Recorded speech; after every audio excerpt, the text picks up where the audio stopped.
For the third year and counting, Richard Skipper has been celebrating the artists you love. And what are some of the things that you've really run out of time, and we've got to talk about your latest. I want to go back a little bit, first of all, and celebrate a true legend. Richard Skipper is all about celebrating life, art, and his guest body of work. And did you pursue performing opportunities while you were in high school? Please join us while he showcases these diverse and talented individuals. Here's Richard Skipper. Happy Monday, everyone, and welcome to the latest edition of Richard Skipper Celebrates. Who or what are you celebrating today? First of all, I'd like to celebrate my sister and my brothers because today is National Brothers and Sisters Day. I'd also like to celebrate my brothers and sisters who are not blood related because I believe that we are all related, whether you think so or not. And no matter what you say or do, we are all connected to one another. No matter what's going on the other side of the planet, we are all connected. And I am very excited about what we're going to be celebrating tonight because we're going to be celebrating one of my favorite places on the planet, and that's Provincetown. I'll never forget the first time that I went to Provincetown.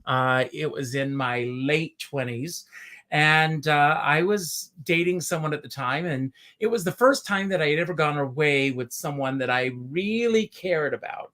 And so I took the bus to Provincetown, Hyannisport, and then on to Provincetown. And I got off the bus right in the midst of Carnival, which is a crazy time to arrive in Provincetown. And I remember stepping off the bus right in front of Cafe Blase. The restaurant is still there, but it's no longer, it's called the Patio now. But at that time, it was Cafe Blase, and it had these huge Japanese lanterns. And it was just this magical land that I had never experienced anything like before. And for the next 7 nights, I went to shows and restaurants and days on the beach and everything. It's magical Cape Cod, and it is the most incredible place in the world. And for those of you who have been to Provincetown, you know what it's like. For those artists who have performed in Provincetown, there's nothing like it.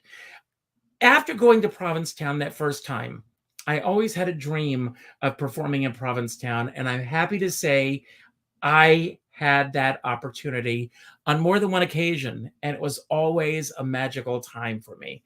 So yesterday, I was on Facebook, as I am wont to do from time to time, and I see a posting from Jack Kelly.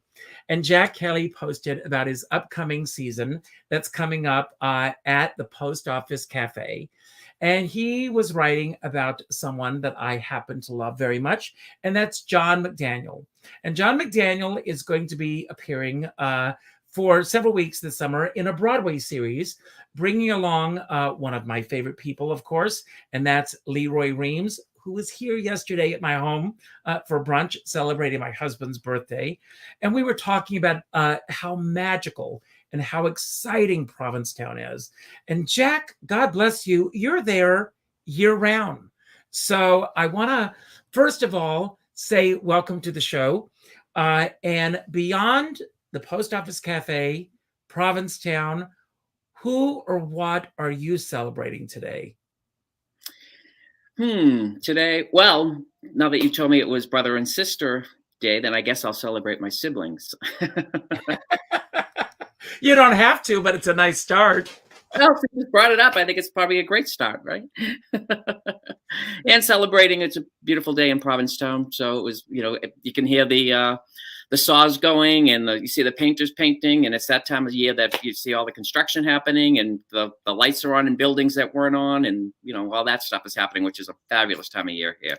Oh, there must be this excitement. It's like it must be almost that excitement of like a new show opening. Totally. And it's very much the excitement of new beginnings, new possibilities, and everything.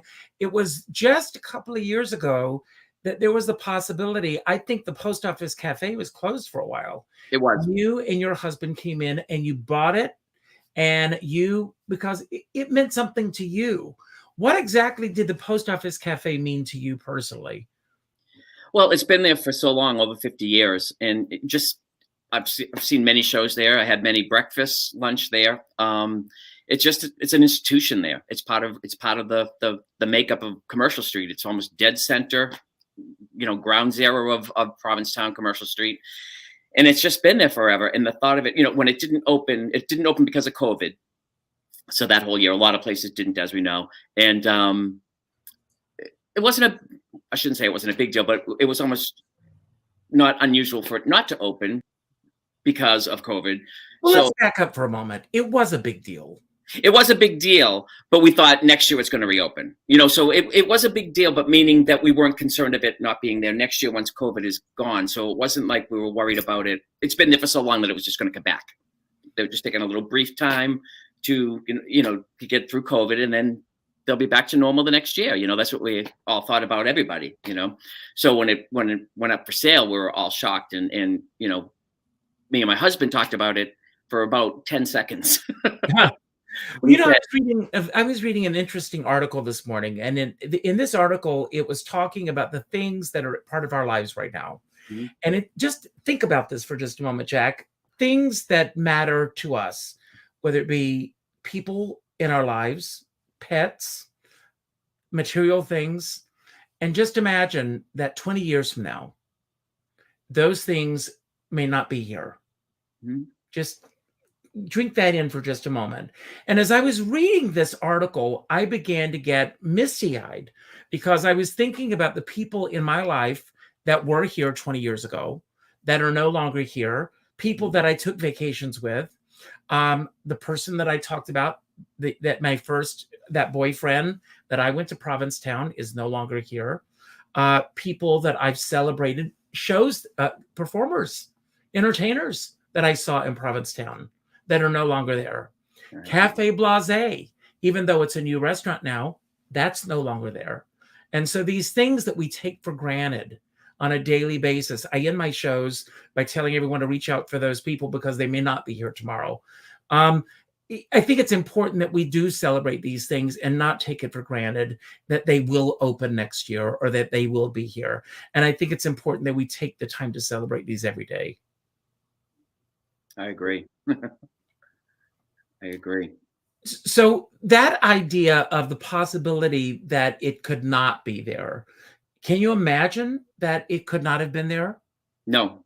And it's funny because anything could have happened. It could have turned into condos. It could have turned into a clothes store, which would be fine. But it absolutely could have turned into anything. And there were people that were looking at it there. We're going to make it different and not be the same. We had full intention of keeping it exactly what it was for those reasons, that it was just too important to me and my husband, Paul, that it stayed what it was, a little bit of a facelift as we all could use once in a while. And, but keep the breakfast, lunch, and dinner, keep the cabaret room upstairs, keep the music downstairs, during the summer. We basically wanted it to stay the way it was because it's just too important to the town. It really is. Well, there used to be a game show called You Bet Your Life with Groucho Marx. Mm-hmm. And if you said the magic word, a duck would come out of the ceiling. Right. Well, you just said the magic word. And the magic word was making a difference. And that's the word for tonight's giveaway. And you're going to pull up your mug. We're going to virtually toast each other. And I have a Richard Skipper Celebrates mug. This is one of my older ones. Woo! And you have yours. Yep. And we are both going to give away a mug to a lucky winner tonight. All you need to do is comment with hashtag making a difference. And make sure you hashtag making a difference completely written out. If you have any comments, questions, suggestions for either Jack or myself, just put them in the comment section and we will see this. I will let you know, sometimes it's best to comment through YouTube because if your privacy settings are set on just friends or private on YouTube, on Facebook, sometimes those will not show up here. So just so that you're aware, that could deter you from winning tonight. So just to let you know that. So Jack, I'm going to go back. I always like to begin my shows with a random question. It's a question that I don't even look at before the show starts. And my random question for you tonight is, what activity or sport did you try as a kid and fail at? Hockey. Did you really? Oh yeah. Yep. Yep. I was awful. I hated it, but I continued to play. As a matter of fact, a small story, if I could. Yes. My father passed away when I was in 8th grade, I'm sorry. and I don't mean to laugh at that, but I tried to quit playing hockey as an excuse because he passed away. In 8th grade, I came up with, I can't play anymore. I have nowhere to get there. My hockey coach said, I'll come pick you up. So a few months later, I said, my family can't afford to pay for the hockey. You don't have to pay for it. I'm like, God damn, how do I get out of this? You can't get away from it. 6 years, and it was a fluke. I just like hit it as hard as I could, and it just went in. It was one goal the whole time. Now, how did you get into hockey? Was it something that your parents wanted you to do, or? No, one of my best friend played. He lived across the street, and it was like, all right, I guess I'm playing just because I was in 7th grade, and that's what you did, you know. Once I started, I hated it. Where did you grow up? Quincy, Mass. Oh, okay. And I performed in Quincy, so I know it well. But how did you, first of all, did you, as a kid, did you grow up going to Provincetown? Obviously, you didn't live that far from Provincetown. No, I went once with my aunt and uncle and my cousins, and I was probably 9th grade, I'm guessing, 9th or 10th grade. And I remember thinking that it was unusual. Mm-hmm. I remember feeling comfortable, that it was, can't explain why I felt that way, but I remember distinctly getting ice cream and just walking Commercial Street going, this feels, because I saw men, you know, holding hands, and, you know, it was, so that was probably 70, you know, 68, 69, 70. Wow. Yeah. Well, So, for me, like I said, it was much, much later. This was in the late 80s, probably around, well, it was 1980. 788 that I was there for the first time. And again, it was, again, stepping off that bus for the first time and being there, I remember going to see Jimmy James when he was performing as Marilyn Monroe. Big Ed. Do you remember Big Ed? Yeah. You know, and there were just so many incredible performers, and I remember sitting there in the. There was also an incredible entertainer named Randy Allen. Do you remember him? He did a show called P.S. Betty Davis, and the P.S. stood for post-stroke Betty Davis, and he did a brilliant tribute to Betty Davis. But after the stroke, it was on the money, and it was touching and moving. And I remember just sitting there saying, this is what I want to be a part of. I wanted so much. And when I got that first opportunity years later, it was one of the very first Cabaret Fest when John O'Neill was doing them.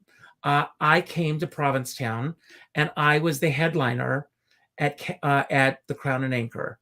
Wow. And that was one of the biggest thrills of my life. Wow. So how many years after that did it happen that you ended up, was it your partner, your husband coming into your life that you two moved to Provincetown? I had moved by myself.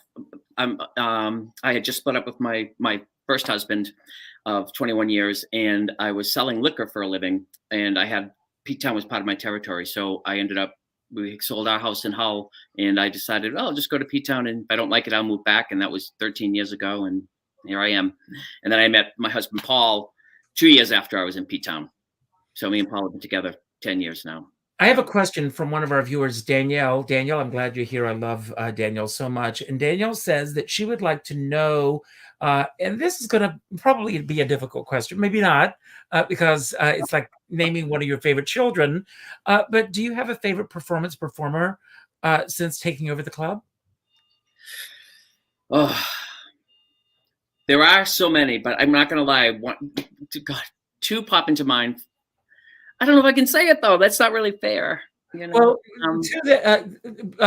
Well, let's talk about performances that stand out, special nights that stand out for you. So probably the one that stands out the most would have been the first one, which was July 4th weekend. The opening of the Cabaret Room was Debbie Holiday and Del Shores. they opened it. So that excitement, that anxiety, that thrill that it was happening, scared as well. So that stands out because I didn't know what I was doing, to be quite frank. I've been in restaurants, and I had Tin Pan Alley, my other restaurant, for 9 years. So I was used to piano bar, but not ticketed events, not, 100 seats cabaret room. So they stood out, and they were just so generous with being so kind to me and helping me through it. And Del Shores, I know you know Del, great. Oh, I love Del. For those Sorted Lives. I mean, it just yeah. He's a great guy. So that probably stands out because it was the opening night, and I didn't know them, and I knew of them, and I knew that they were like, on a level that I was like, oh my God, I can't believe I have Del Shores in my building and Debbie Holiday. So probably that, just because of the excitement of it all. And after it was over, I thought to myself, I can do this. This is going to be okay. I'm going to be all right. So that would probably be it because of the opening night of it all.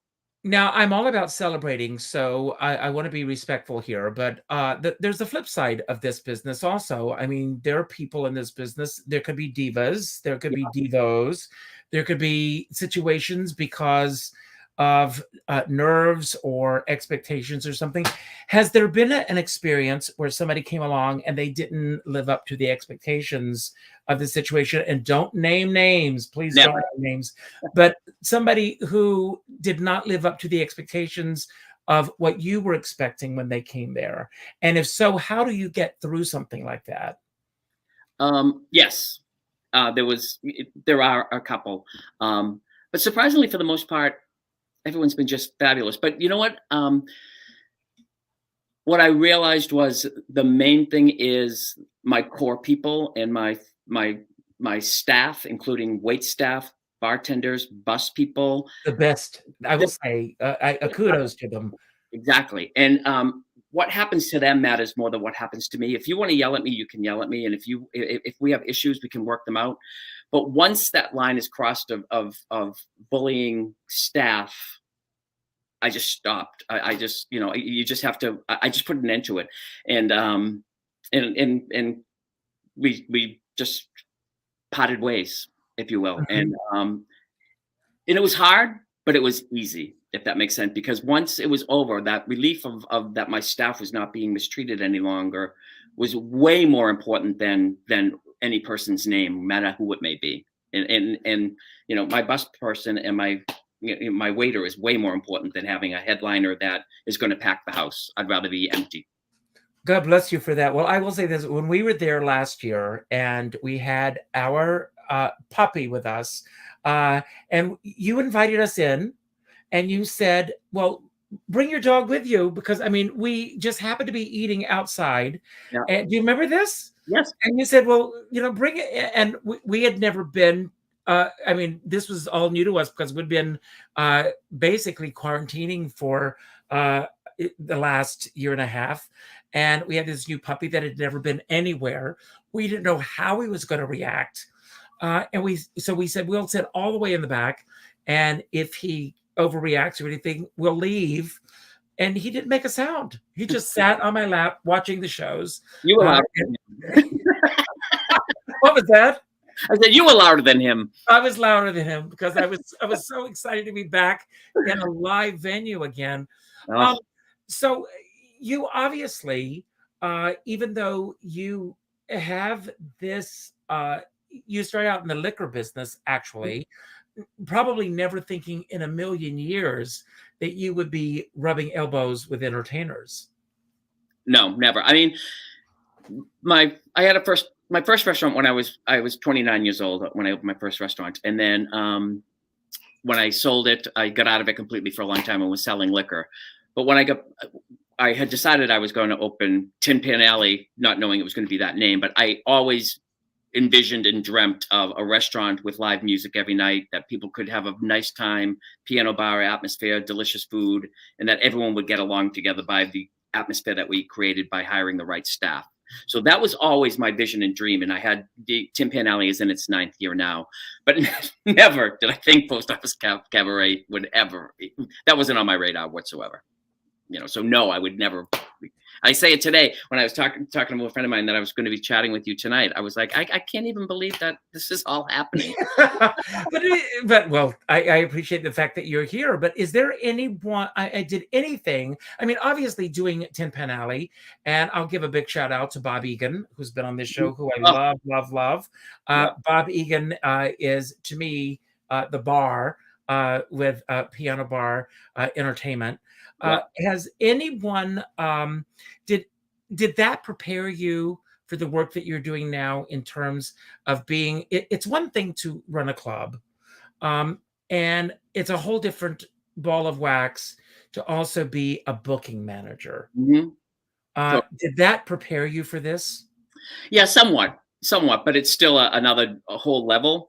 And to be quite frank, when we bought it, and I, someone said you should hire a booking agent, and I have Mike Flanagan, who is my musical director that does the bookings. But it was me and him together.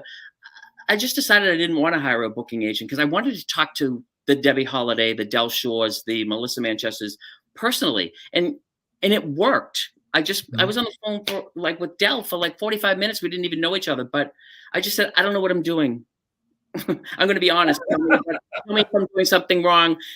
I want to get through this. I want to be part of this. I don't want to do it. If I'm over my head, then someone can throw me a life preserver. But for now, I really want to be in it and be part of it. And I think that's really what kind of helped, because I think people appreciated my honesty, to be honest with you. Even with Debbie Holiday, when I talked to her, she saw that she was in the Provincetown magazine, and she said, Jack, I don't care that I'm in the magazine, but you shouldn't put anyone in the magazine until the contracts are signed. And I said, oh my God, Debbie. She goes, oh, I don't care. I'm telling you for future so that you don't get in trouble with somebody. So it was a learning process of small little things, but everyone was so generous and understanding that I didn't know, and I was honest up front saying, tell me. I do appreciate your honesty. I mean, but what is the biggest learning curve that you've had to get over besides learning things such as, and we of course are now in an age with COVID where anything and everything changes on a dime.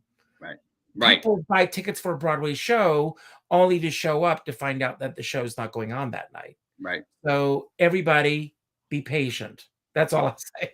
Just go with the flow these days. Yeah. And I think that's what one of the biggest learning things was just to be ready to turn, to redirect, and stay calm about it as well. Like, we're all in it together. So if unfortunately, I don't know if you remember, but toPtown got hit last summer with COVID. When we were there. We were there, exactly. And so there was a lot of turning and bobbing and weaving and trying to figure it all out. And unfortunately, when that happened, toPtown basically looked like February. I mean, there was nobody on the streets. It was awful. But all of these people that had decided to come and perform, some of them canceled, and rightly so, because they weren't comfortable. But some of them that stayed and performed were performing to 10 and 12 people, because there was nobody there. But they were doing it, and we were just going. We just did it together. We all just talked about it and figured it out, and said, if you're not comfortable, we'll cancel your show. If you still want to do it, you can do it. And Donna Vivino was one of them that got hit right. She was in it when it really collapsed, and she was performing for 10 and 12 people, and I'll never forget. I said, I felt responsible, even though I'm not, but I still felt like, oh my God, Donna, I'm sorry this is happening. And she said, you know what? I haven't performed in over a year and a half. I got to put my makeup on. I got to put my dress on. I got to stand in front of a microphone. I haven't sung in over a year and a half, and I was scared. It could have been 200 people or 10. It was just beautiful to stand in a spotlight. And she thanked me, and I was like, oh my God. There's a certain type of a mentality, I guess is the right word, that it takes to be an entertainer in Provincetown, because it's not just walking out there and doing a show. You have to work your tookus off in that town to get an audience to come in and see you. Yep. And on any given night, there's so much going on. So much. But you book yourself to come in, and you hope that, the gods are going to be on your side. But even with that going on, I don't know what it's like now, but I can only speak for what my experience was. The support from the other performers in town is unbelievably supportive. Yep, it totally is. And New York City could learn a lesson from that. I mean, in the New York City cabaret scene, I just felt that in the Provincetown, maybe it's the ocean air, I don't know, but everyone is supportive of each other. Mm-hmm. Yep, pretty much. It really is. I don't know if it's just that it's such a small town and we all know each other, or if it's just that I think everyone knows how hard it is. So if you work together, then it all pans out. There's a great song in Grey Gardens, and the song is Another Winter in a Summer Town. So, and I grew up in Myrtle Beach, South Carolina, and I worked in an amusement park. And there's a melancholy when Labor Day comes around and you realize that everything's starting to shut down and everything. I actually performed in Provincetown at Halloween, a great time to be there. Totally. Christmas was a great time to be there. But do you feel that melancholy at the end of the summer when everything starts to slow down, or do you just embrace all the seasons? Yeah, I do get melancholy. It's almost like I just said about today with the excitement of the painting and the saws going and structures being refixed and windows being put in. That's exciting, and you're right. And then Labor Day comes and it's like, how did it happen so fast? Where did it go? It's almost over. So it is melancholy. It's somewhat of a relief too that you've made it through another season and that you're almost coasting now because September is really busy too, and October, but it's a different vibe of like, oh my God, it's another season is finished, and complete. So yeah, it's a roller coaster of emotions every year. Like, the melancholy definitely kicks in and after Labor Day, like, oh my God, it's. Well, let's talk about another layer that comes in from time to time. And I was there, my husband and I, our first vacation together, we were in Provincetown when Hurricane Bob came through. Oh, yeah. And it was a direct hit. And so how many hurricanes have you personally lived through in Provincetown? I haven't done any hurricanes in 12 years, but I've done two major northeasters that we lost power for, 2-3 days. So I've done the northeaster, but I was in Quincy during Hurricane Bob. No, it didn't hit us as bad as P-Town, but I have never gone through a hurricane at all. Just major snowstorms. So as you're putting together a season, when does your preparation start? Oh God, I'm already starting for next year, to be quite frank. Yeah, because me and Mike Flanagan that helps do the bookings with us, we're like, I'd say 85 to probably even higher, 90% done for this season. We have some openings in September and October that we purposely keep because we want to, hold them. By the way, I got a couple of names for you. Oh, perfect. There's interest. There's openings. Yes. I mentioned it to them yesterday, and there's interest. So I just want to let you know. But when you are putting the season together, I'm thinking because there are several venues in town, and each venue probably has their list of their entertainers. Totally. So does it ever get jumbled up if a certain venue cannot get a certain performer that they would probably reach out to other performers? Is there a code of ethics that works, or how do you all work in conjunction with each other in such a small, tight-knit community? Well, it's funny. I think everyone kind of just does their own thing, and if they have no room, they might call and say, "Hey, do you have room in July for so and so?" And if you do, you do. If you don't, you don't. But I think everyone kind of stays in their own lane, focused booking wise. We're blessed. Last year we had a lot of people that are coming back this year that approached us already at the end of last year and come back. And we have a lot of phenomenal drag performance this year. We have Edie come in and Randy Roberts come in. Let's back up for a moment. Let's talk about some of the entertainers that you have coming up. Oh my God! Let's celebrate these entertainers. Yeah. Let's first of all start with Edie. Oh. I have been a fan of Edie since the first time that I saw Edie. For those who don't know who Edie is, describe Edie. Class, gorgeous, classic, kind, humble. Everything about her. She's that old school, beautiful, classic. Rockette. Rockette. Yeah. Incredible dancer, classy, entertainer, Drew Taylor dancer, all those elements, just absolutely. And Randy Roberts is coming to the. Yep, he'll be here all summer as well. And then Paige Turner will be here all summer. And then Anita Cocktail is our mother, of course. She is, she's the house manager, and Michael Steers is Michael and / Anita, of the manager of the club upstairs. So I haven't been backstage. Do you have enough space backstage for Randy Roberts costumes? There's going to be 4 of them. I don't know what we're going to do.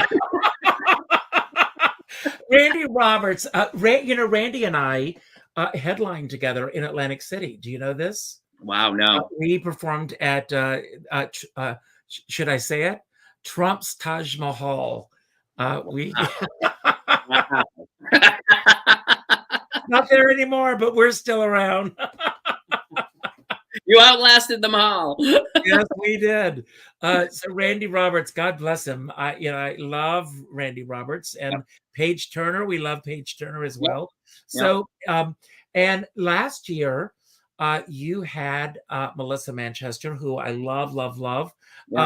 Is Melissa Manchester coming back this summer? Not this summer. No, hopefully next summer. Just schedules didn't really work. But that's how I met John McDaniel, was because he was playing for Melissa. And I didn't even know him. We just, we hit it off from the minute we met. So let's talk about John McDaniel and the series that he is bringing in this summer. Okay.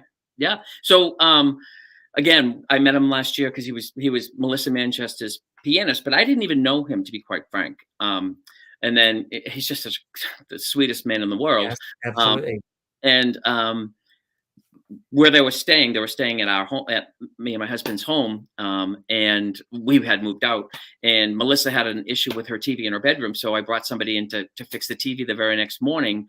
And me and John started chatting because he was sitting right there, and we just started making small talk, and we just hit it off. We were just like buds. It was really great.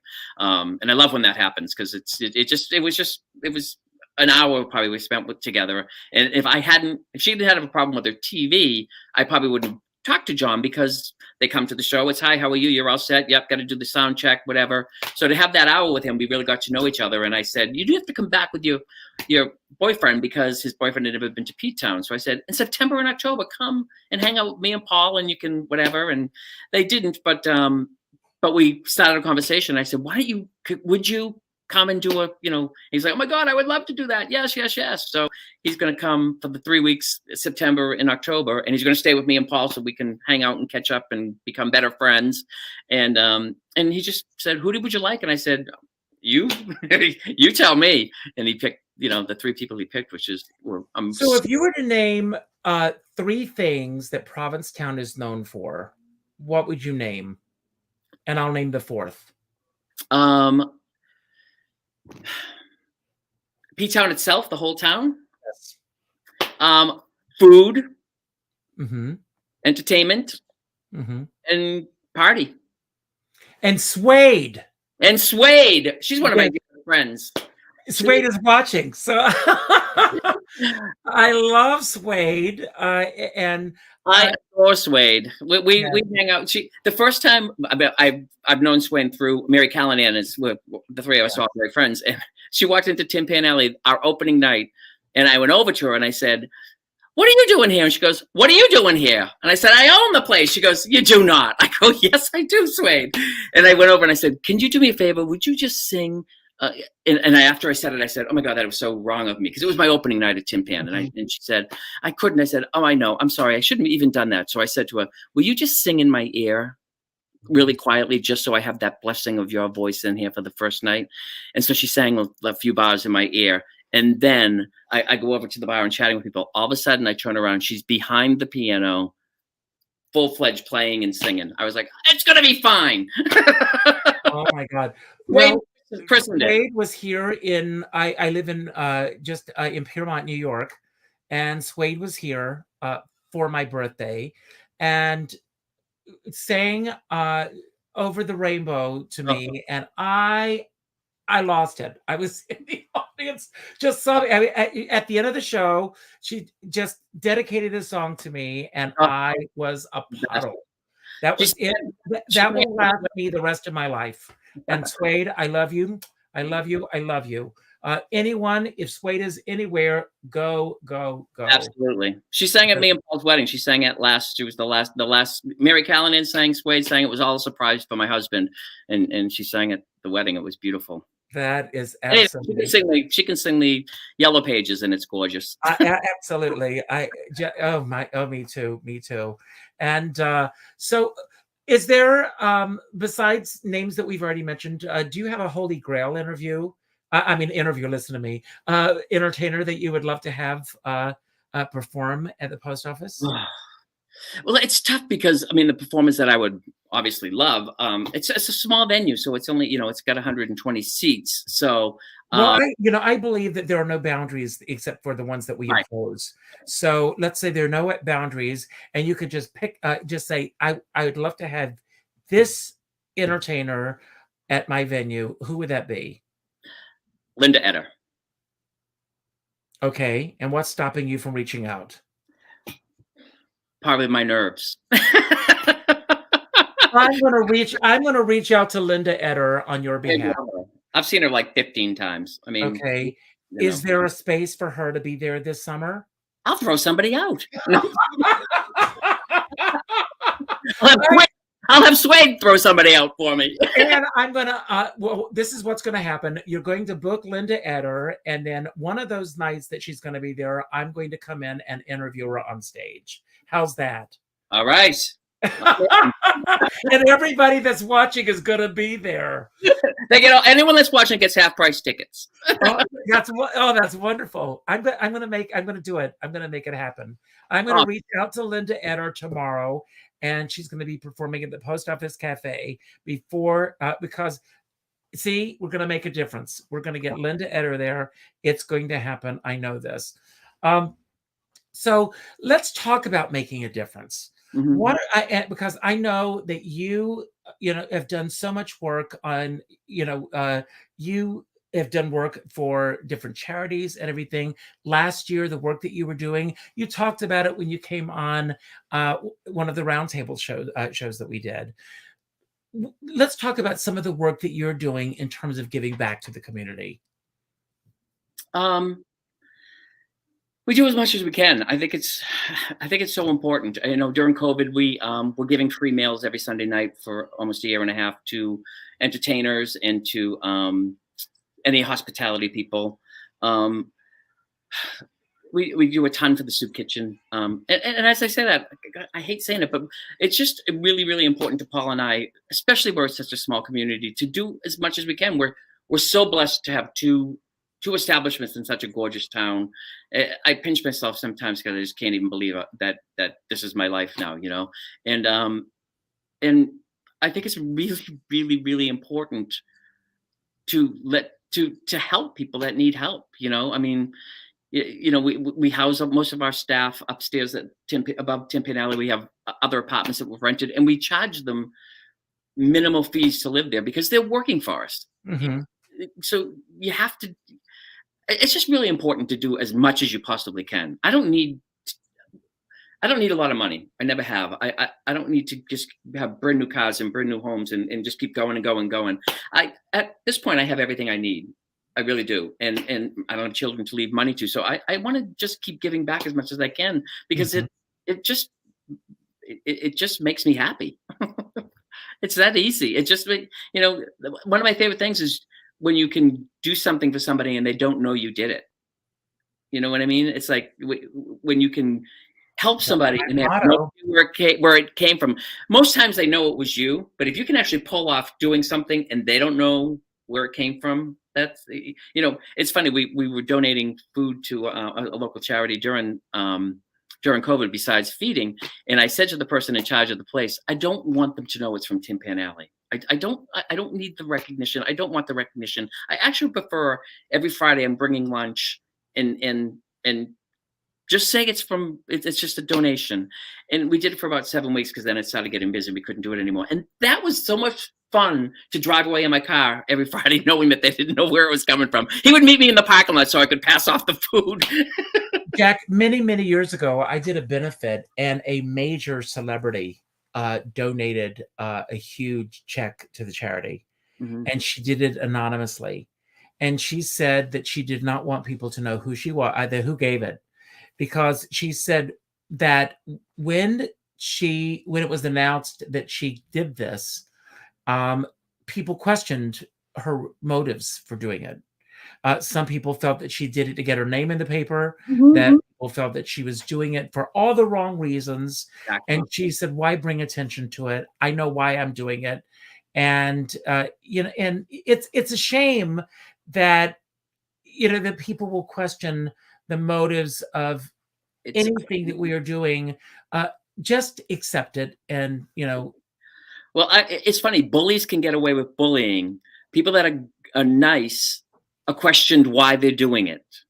And if you say, I just want to, they don't buy it. It's like, no, I'm really doing it because I just want to do it. But a bully can just be nasty and mean. And someone's like, well, that's just, but niceness gets questioned. It's kind of crazy. It's the craziness of this world that we live in.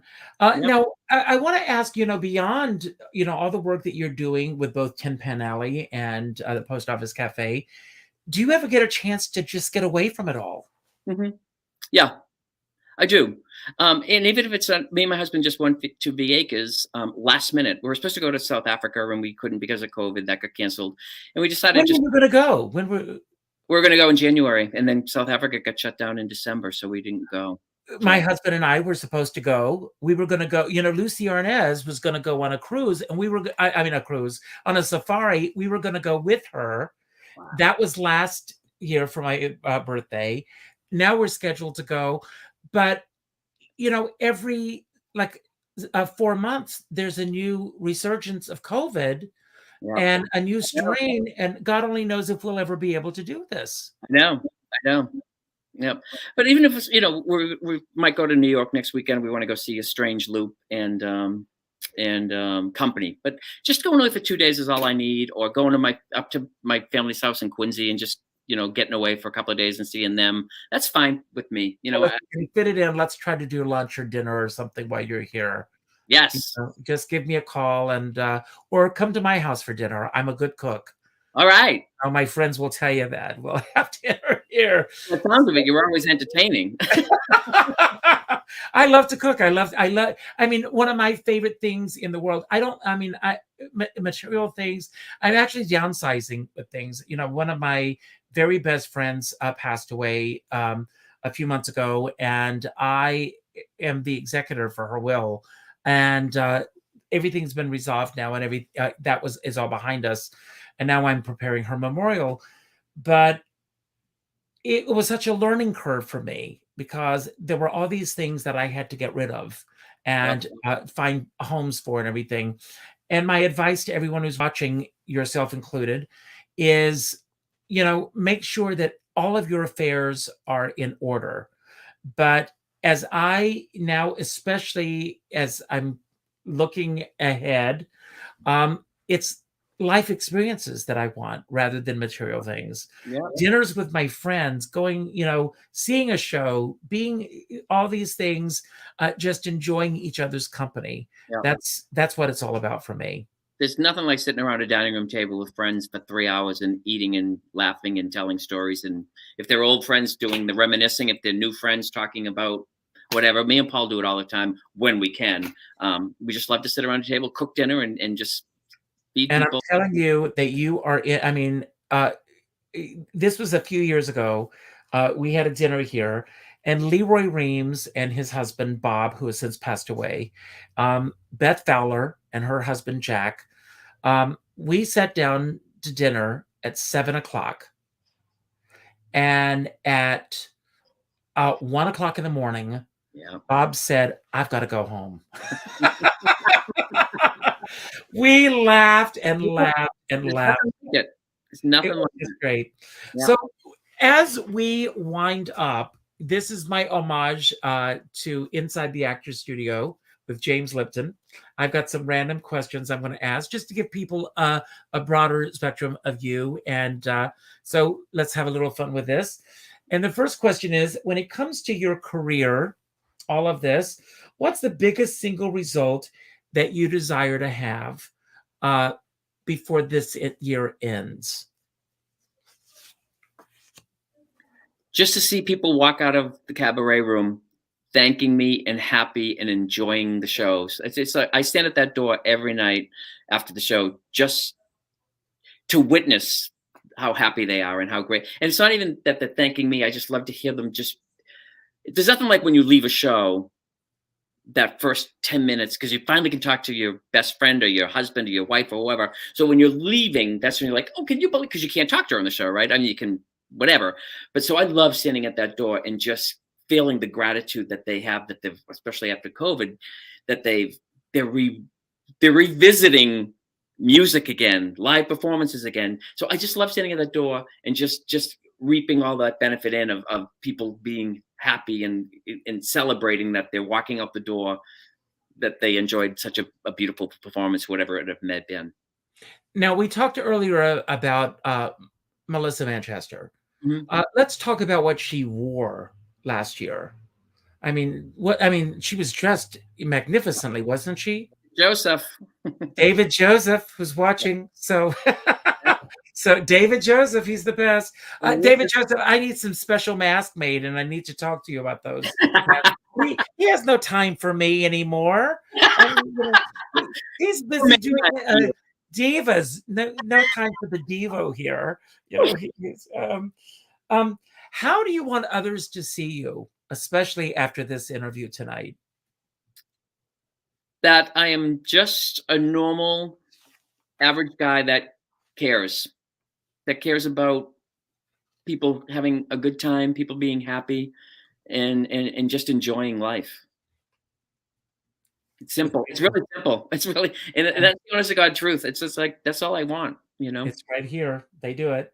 And what is the major lesson that you feel that you've learned that you've been through over the past 2 years with going through COVID? What is the greatest lesson that you feel that you've gotten from all of that? To just be honest with yourself, to be true to yourself, and to just to breathe, to just breathe and relax and not take anything too seriously, because it can be gone in a heartbeat, as we all know. So just to breathe and enjoy what the ride may bring, good or bad. Absolutely. Beyond the theater community, beyond the gay community, who would be your next community, your next tribe, if you will? I would probably go back to all of my friends that I'm still friends with, my high school friends, my theater friends that are still in my life, but unfortunately I can't see them all the time. But I have most of my closest friends are 40 and 50-year-old friendships. So I would love to be able to, I would love to put them all in a little commune so that we could celebrate the life that we lived separately, but together, if that makes sense. You know, so actually go back in time, not even in time. And it's doable. We've talked about it, you know, like, so I think the new tribe would be the old tribe, getting all back together and living close together and seeing each other every day. And it's a handful, like probably 8 or 9 of us, that next tribe would be to spend the rest of our days, not days, but enjoying what we had when we were young. Some of them have married and have children that are adults now, and then get back to what we had when we were younger, that helped build us who we are today. And now we can celebrate it together as older folks, and because we're still so close, but we just don't have the time, you know? So I think the next tribe would be the old tribe. Oh, that's wonderful. What would make your life more comfortable and sensual this weekend? And be careful when I speak with sensual, that could be anything. It's talk, and when sensual is comfortable, what are those elements that you would want in your life for a great, comfortable weekend? Again,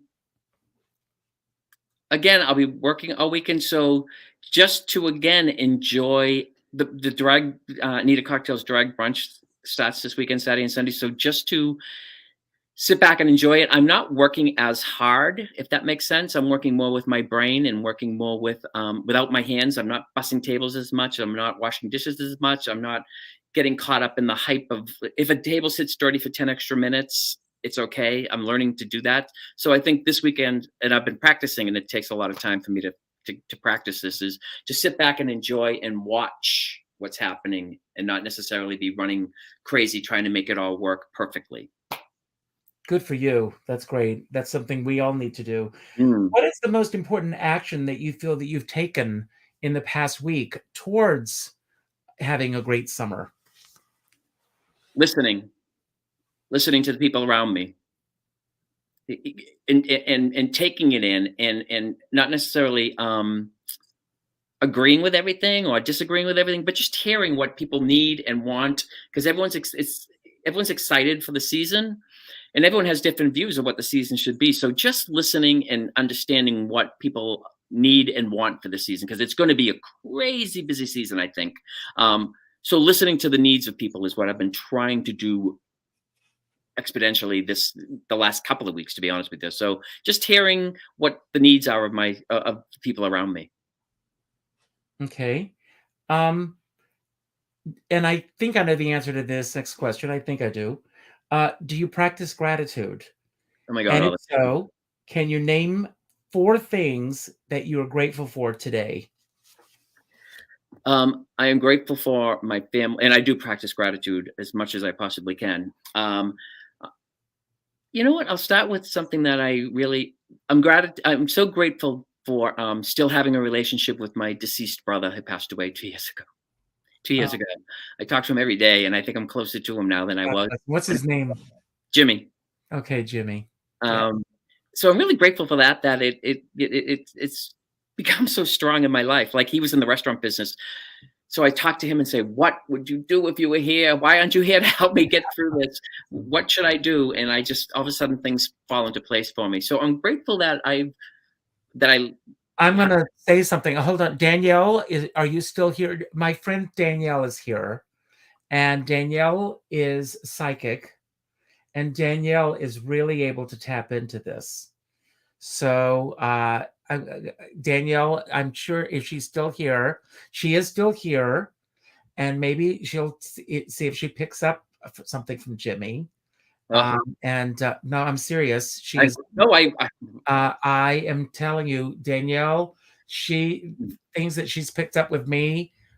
Well, she's just amazing. So she'll let me know in a moment. Okay. So I'm sorry to interrupt, but I just want to make sure that she was still here, and she is. Wow, that's amazing.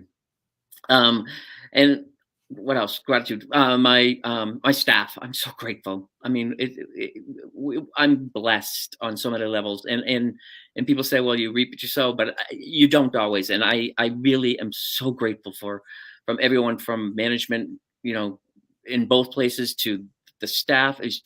We have fun. We work really, really hard, but we have fun. And I'm grateful that they enjoy having fun as much as they do working, because I think it's so important.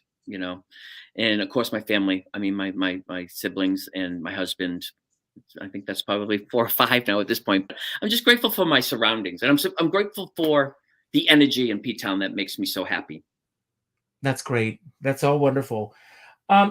Next question: how did you find yourself creating this current season? And is there an exciting event that really inspired you above all others? And that's not to take away from any of the others, that really made you go, oh my God, this is going to be a major season. One name, John McDaniel, really has touched me in a way that I can't even explain it. And not even just business-wise, just that I just adore him, and I just can't even believe that he has become a part of my life so fast that he has, and it's not like we're best friends or whatever, but he has touched me in a way personally and professionally. I'm through the moon that I'm working with him. So, John McDaniel. And I've got one last question for you, and it is, what is the highest thing of value that you feel that you have achieved in your life thus far? Staying who I am since I was a young person. I still feel like I'm still Jackie Kelly. I feel like I've been able to maintain the voice that's always been inside of me that I was always afraid to share. That I can finally talk about who I really am and voice who I really am. I was always afraid to, because it was inside of me, and I always wanted to do nice things and kind things, but I was afraid that people would talk about me or think that I was doing it for whatever reason. Now I just don't care. So I think that just being able to celebrate the voice that was always inside of me, now that I can sing it from the roof and be who I want to be, taking care of people and doing the right thing by people around me. That's great. Danielle has a comment. She says the first thing that she sees is a pocket watch and heard it's time. Does that mean anything to you? And she says probably a personal meaning there. He's very much helping to encourage you in divinely orchestrating the timing of things. I don't see a pocket watch, but everything else I agree with. But pocket watch, I don't know of a pocket watch, to be honest. Well, it's going to come to you when you least expect it. Yeah, exactly. We're going to give away 2 mugs, one for me and one from the Post Office Cafe. And here it is. We're going to draw this now, and we'll see who the winner is tonight.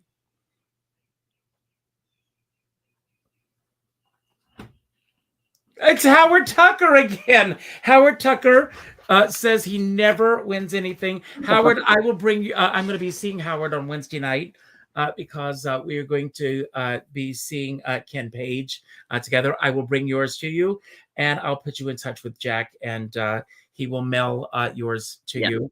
So I'm going to remove this from here, and I will bring this up here. And Jack, I've had such a great time with you tonight.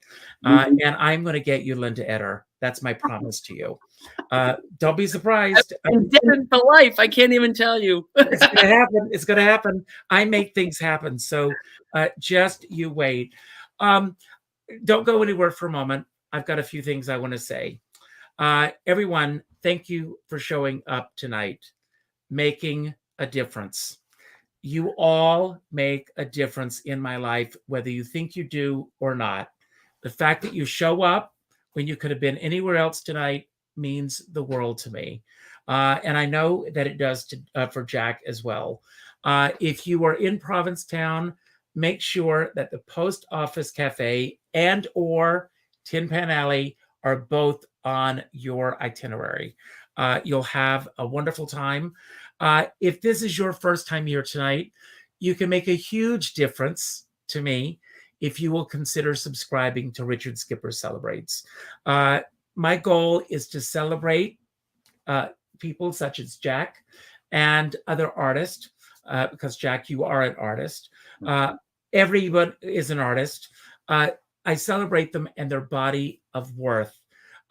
After tonight's show, even if you've left comments here, please go to YouTube and leave a comment there again, because what that will do is that will raise the level and the ranking of this video. Then you can share it as well through YouTube. And if you do that, that will also help increase the ranking of this video. I also end every show by telling everyone to go out and do something nice for somebody else without expecting anything in return. That too will make a difference. What you can do is go to your Facebook friends list. Jack, I want you to do the same thing. And I want you to reach out to the 4th name that pops up. And I want you to reach out with a phone call, not an email or an inbox message or private email or anything, but a phone call. And let that person know what they mean to you. Because as I said at the beginning of the show, imagine that 20 years from now, they're not going to be here. They may not be here 20 days from now or 20 months from now. It's important that we cherish these days that we have now. So pick up the phone, call that person, and let them know what they mean to you. As my dear friend Sean Moniger always says, we're all in this together, but we're not in the same boat. And you never know what someone else is going through right now. And I always say, if you're going to go out in a boat, make sure you bring a skipper along. So Jack, I'm going to leave the screen and I'm going to give you the final word. Anything you want to say about anything we talked about tonight that you want to build upon, anything that we didn't talk about that you wish we had, or just any message you want to put out to anyone who's watching right now. Don't worry about how to end. As soon as you say goodbye, the credits will start to roll. Thank you for being here. Here's to an amazing season at both Tin Pan Alley and the Post Office Cafe. And as soon as I find out when Linda Eder is going to be there, then my husband and I will make our vacation plans. So we'll see you there. So have a wonderful evening. And Jack, it's all yours. Thank you. Thank you for everyone that has tuned in and listened. I don't know what to say. I'm overwhelmed, to be quite frank. First of all, I think that Richard does an amazing job of making people feel comfortable and wonderful. And I guess maybe that's what I'll end it with, is that if we all try to be fair and kind to one another and make people feel comfortable and feel like they're welcome no matter what they bring to the table, and just try to understand and nurture and love people, I think that's all we could ask for at this time in our lives. So thank you very much. And thank you, Richard, so much. And good night, everybody. Thank you.